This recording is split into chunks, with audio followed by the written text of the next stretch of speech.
네, 안녕하세요. 테슬라 투자로 은퇴하기 아트라운TV입니다. 테슬라가 어제 아침에 괜찮은 인도량을 발표했는데 오늘 주가가 꽤 많이 빠졌습니다. 왜일까요? 같이 알아보도록 하고요. 앞으로는 어떻게 될까요? 테슬라에 대해서 알아보기 전에 숲을 먼저 봐야 되겠죠? 미국 3대 지수 현황 간략히 살펴보고 가도록 하겠습니다. 오늘은 다우 지수가 1% 가까이 잘 오른 반면에 나스닥은 0.27% 하락으로 마감을 했습니다. S&P 500은 4천선 위를 지키고 있고요. 오늘 크게 가장 이슈가 된 건 역시 유가라고 볼 수 있겠습니다. 유가가 벌써 80불을 넘어섰어요. 오늘 6.33%나 상승을 보여주었습니다. 3월 중순부터 스멀스멀 오르더니 오늘 갑자기 급등을 보여주었는데요. 이는 오펙 플러스에서 기습적으로 감산 소식을 알렸기 때문입니다. 다음 달부터 연말까지 하루 116만 배럴 규모의 추가 감산을 예고를 했습니다. 오펙 플러스는 중동의 산유 국가에다가 러시아 등 중동이 아닌 국가까지 포함한 그런 기구라고 볼 수 있겠는데요. 오펙 플러스는 이미 지난해 11월부터 하루 200만 배럴 감산을 해온 상황입니다. 여기에 러시아는 3월 달부터 하루 50만 배럴 감산을 해왔는데요. 올해 연말까지 연장할 계획이라고 해요. 그러면 지난 11월부터 감산한 규모를 모두 더해보면요. 200만 배럴, 116만 배럴, 50만 배럴 다 합치면 366만 배럴이 이제 다음 달부터 줄게 되는데요. 이는 전 세계 수의 약 3.7%에 해당한다고 합니다. 그러니까 꽤나 많이 줄이는 규모라고 볼 수 있겠죠. 이러면서 오늘 유가가 6%나 급등을 보여주었어요. 작년 4월 이후 1년 만에 가장 큰 하루 상승률을 보여준 날이었습니다. 자, 이에 따라서 에너지 기업들의 주가는 올랐겠죠. 주가는 올랐고 문제는 유가가 오르면 에너지 가격이 오르는 거고 에너지 가격이 오르면 이제 인플레이션 재발 우려가 발생하는 겁니다. 지난달까지 미국의 인플레이션은 상당폭 감소하는 모습을 보여주었는데요. 유가의 상승은 나스닥 기술주에 안 좋은 영향을 주게 됩니다. 유가 상승에 따라서 인플레이션 상승에 따라 연준의 긴축 강도가 올라가면서 최종 금리 수준이 더 올라갈 수도 있어요. 이렇게 되면은 나스닥 성장주 기술주의 하락을 불러일으키게 되는 거죠. 오늘 맵을 보면 이를 잘 알 수 있습니다. 에너지 주식이 오늘 5에서 6% 넘게 급등을 보여주었습니다. 최근 그리고 주도주 역할을 해온 반도체 주식들은 오늘 대부분 마이너스를 보여주었고요. 비교적 괜찮은 인도량을 발표한 것으로 판단되었던 테슬라는 뉴스에 팔자라는 듯한 느낌으로 오늘 6% 넘게 하락을 보여주었습니다. 역시 인도량 발표 날에는 테슬라 주가가 좀 약한 것으로 판단이 됩니다. 나스닥 일봉 차트를 보면 오늘 나스닥이 하락을 하긴 했지만 그래도 양봉으로 오늘 마감을 했어요. 아직까지는 추세는 위를 잘 지키고 있는 모습이다 라고 볼 수 있겠고요. 12,300 정도가 기술적 저항이 있습니다. 전고점 이렇게 두 개를 찍은 점이 바로 12,270 정도가 되는데요. 12,300을 뛰어넘으면은 새로운 추세가 상승할 수 있으니까 시작될 수 있으니까 아직까지는 그렇게 나쁘게 볼 나스닥 차트 흐름은 아니겠다. 물론 유가가 급등하는 모습은 나스닥이 부담으로 작용할 수 있지만 아직까지는 좀 관망세로서 지켜볼 필요가 있겠고요. 이제 중요한 건 4월달에 시작했으니까 기업들의 실적 발표가 되겠죠. 아무튼 오늘부터는 단기적으로 나스닥은 좀 약세를 보일 것 같고요. 다우는 상대적으로 강세를 보일 가능성이 높을 것 같습니다. 아무래도 유가 상승에 따라서 다우는 상승의 탄력을 받을 수 있고요. 나스닥은 좀 하락세를 보일 수 있을 것으로 판단이 되는데 역시나 유가 상승으로 인해서 기준금리 인상 확률이 좀 올라갔다라고 볼 수 있겠습니다. 현재 연준은 5% 초반까지 최종 금리 수준을 올리겠다라는 목표를 가지고 있는데요.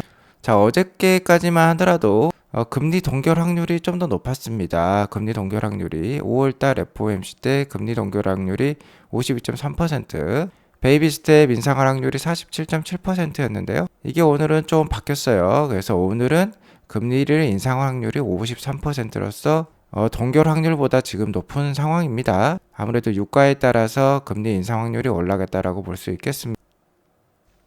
이렇게 유가가 계속 올라가면 인플레이션을 자극시키고 연준의 스탠스에서도 변화가 있을 수 있으니까 계속해서 이를 주목하면서 팔로우업 할 필요가 있겠고요.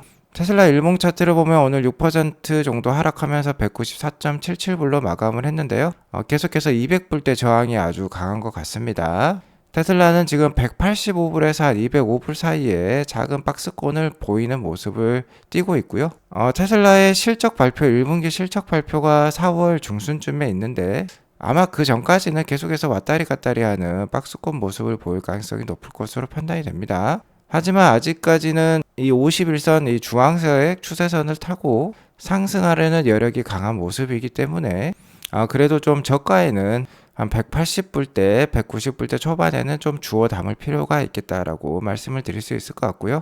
자, 어제 새벽에 1분기 인도량 발표가 있었는데 어쨌든 저 개인적으로는 괜찮은 인도량이 발표되었다고 생각했지만 시장은 다소 좀 실망한 것으로 판단이 드려요. 오늘 뭐 6% 넘는 하락이 있었으니까요. 25개 기관들이 예상했던 1분기 인도량은 42만 1,500대 수준이었습니다. 그러니까 한 42만 1,000대 수준이었다라고 볼 수 있겠는데요. 테슬라는 이를 뛰어넘는 42만 2,800대 정도를 발표를 했습니다. 기간 컨센서스 대비 한 1,000대 정도 더 많이 팔았다라고 볼 수 있겠는데 전체적인 수량은 만족할 만한 수준이었어요. 그러나 질적인 수준에 어느 정도 불만족이 있었던 것으로 판단이 됩니다. 일단 뭐 양적인 측면에서는요. 테슬라는 전년 동기 대비 36% 성장을 했고 전분기였던 2020년 4분기 대비로도 4% 정도 성장을 보여주었어요. 대부분의 성장은 모델 3랑 Y에서 나왔다는 게 좀 문제로 작용하는 것 같습니다. 여기 보시면 모델 SX가 생산량이 19,437대인데요.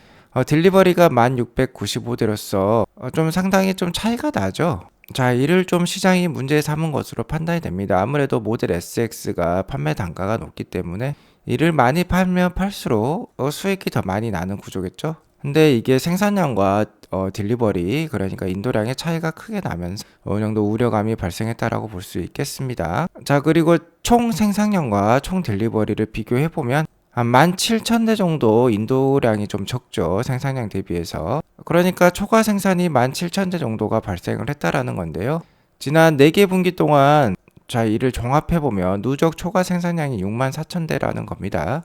따라서 지속적인 생산량 초과에 대한 논쟁이 계속이 되겠다. 아무래도 뭐 일론 머스크가 지난 3월 1일 인베스터 데이 때 주문량이 생산량을 훨씬 더 능가하고 있다라고 얘기를 했지만 계속해서 이렇게 재고가 남는다면 문제가 될 수 있다라는 거죠. 아무래도 중요한 건 이 딜리버리 능력인 것 같습니다. 아무래도 중국에 생산해서 유럽까지 보내야 되고 미국에 생산해서 뭐 아시아랑 유럽에도 보내야 되고 이런 구조가 아직 지속이 되고 있기 때문에 이 차이가 좀 큰 것으로 판단이 되고요. 특히 모델 SX의 생산량과 딜리버리 차이는 중동과 아시아 지역으로 배송 중인 모델 SX가 있다라고 합니다. 아직 배에 실려 있다라는 거죠. 그러니까 딜리버리가 완수되지 못했기 때문에 이 차이가 발생했다라고 테슬라는 얘기를 하고 있어요. 자, 그런데 오늘 유독 주가가 뭐 6% 넘게 더 하락한 이유는요. 좀 급락세를 보여준 이유는 이런 퍼드가 아무래도 작용을 했다라고 볼 수 있겠습니다. 우리나라 한 언론사에서도 로이터의 이 잘못된 뉴스를 가지고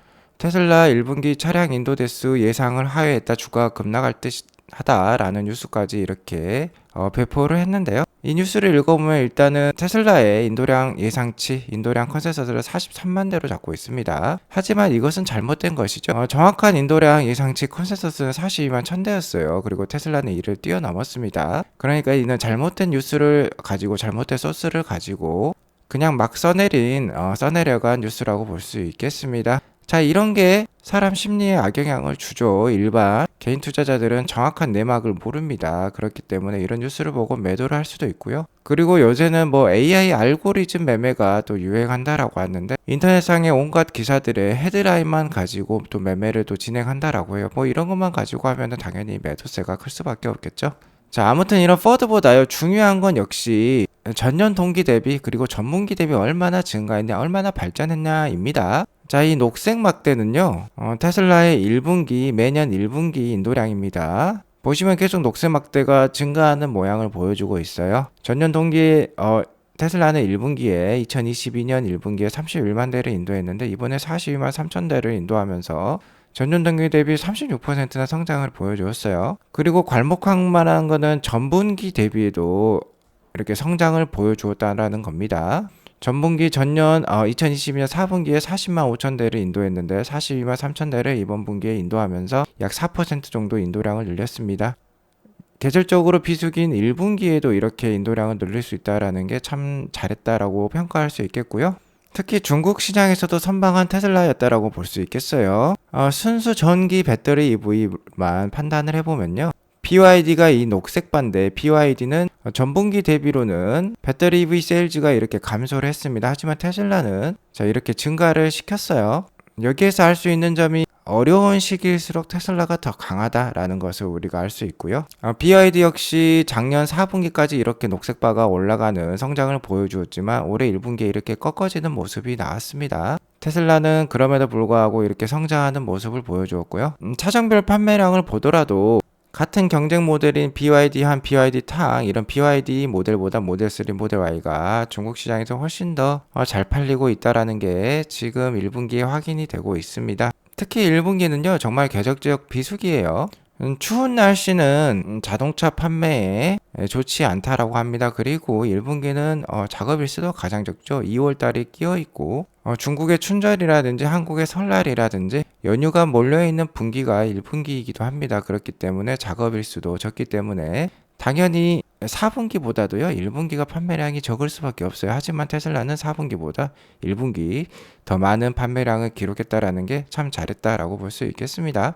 자, 지금 보시는 편은 4분기랑 1분기의 테슬라 판매량을 비교한 건데요. 녹색 바가 매년 4분기고 주황색이 매년 1분기라고 보시면 되겠습니다. 자, 그러니까 전분기 대비로도 비교를 한 건데 자, 17년에서 18년, 18년에서 19년, 19년에서 20년으로 넘어갈 때 4분기 대비 1분기 판매량이 오히려 이렇게 적었던 거 계sul적 비수기였다는 거 우리가 확인할 수 있는데요. 최근의 모습을 보면 최근 3개년 동안 4분기 대비 1분기의 판매량이 오히려 더 높습니다. 계속해서 성장을 달성하고 있어요. 특히 이번 분기는 4.3%나 성장을 했습니다. 작년에는 0.5%, 재작년에는 2.3% 성장을 했는데요.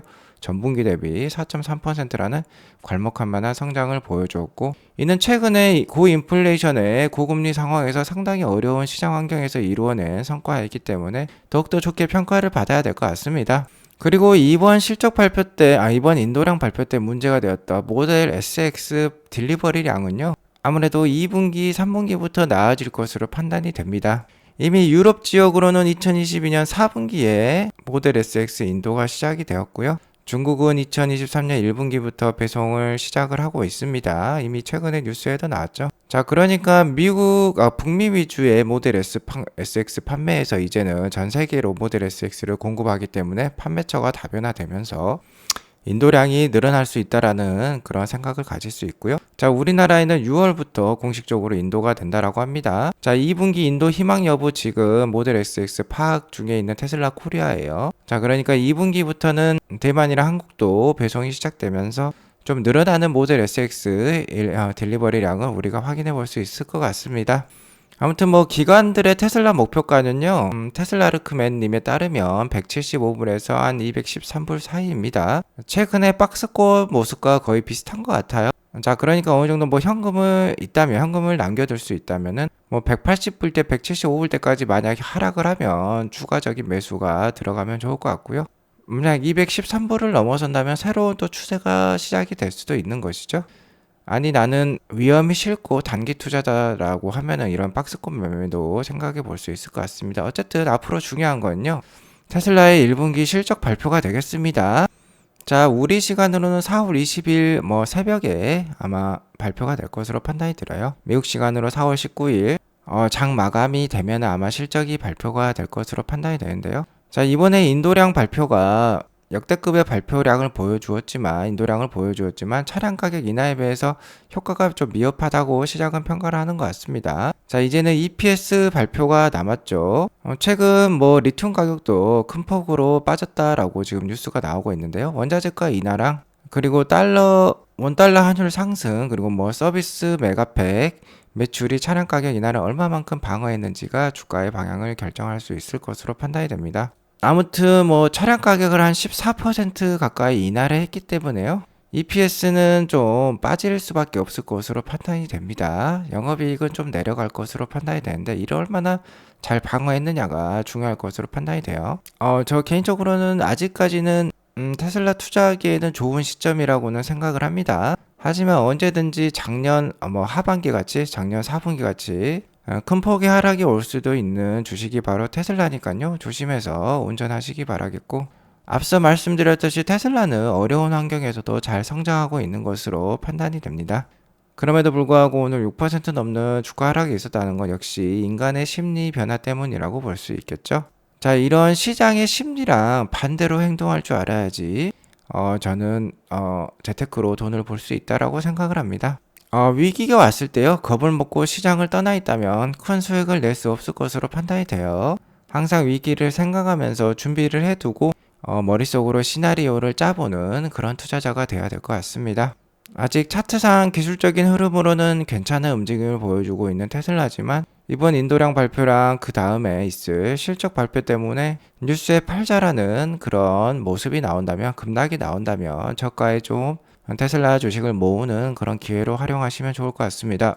마지막 뉴스로는요, 테슬라가 이런 사이버 트럭 모양의 가정용 충전기를 발표했다라고 합니다. 자, 이름은 사이버 볼트라고 지어져 있고요. 30m 전선까지 포함해서, 그리고 두 개의 커넥터까지 포함해서 5,500 위안 우리 돈 100만 원 정도면 설치를 할 수 있다라고 합니다. 일단은 지금 한글로 적혀 있지만 테슬라 중국의 발표이고요. 중국에 지금 런칭한 그런 기기라고 볼 수 있겠습니다. 아무튼 이렇게 인프라를 깔아준다는 건 테슬라 차량 판매에도 큰 도움이 되기 때문에 좋은 뉴스라고 볼 수 있겠습니다. 자, 오늘 이것으로 방송을 마치겠고, 방송이 도움이 되었으면 구독과 좋아요 알람 설정 꼭 눌러주세요. 오늘도 좋은 하루 되시기 바라겠습니다. 감사합니다.